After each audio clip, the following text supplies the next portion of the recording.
Assalamualaikum warahmatullahi wabarakatuh. Sampai paham. Hukum menggendong anak saat sholat.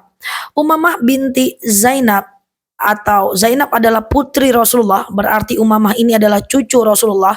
Suatu ketika Rasul sholat dan kemudian Umamah tegak di atas sejadah Rasul. Rasul mengalihkan sujudnya ke kiri. Lalu kemudian Umamah duduk di pangkuan Rasul. Rasul menahan berdiri agar Umamah tetap berada di pangkuannya.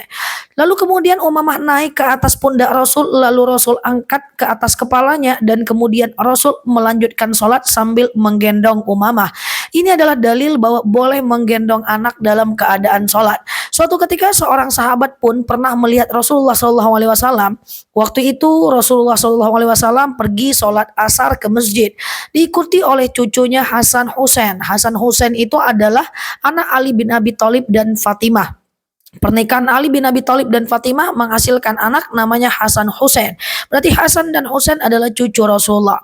Maka suatu ketika Rasul menjadi imam sholat, waktu Rasul itu sujudnya lama. Karena Hasan dan Husain itu tegak di pundaknya Rasul.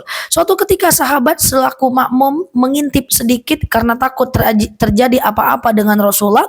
Dan sahabat yang menjadi makmum tadi melihat ternyata Hasan dan Husain berada di pundaknya Rasulullah.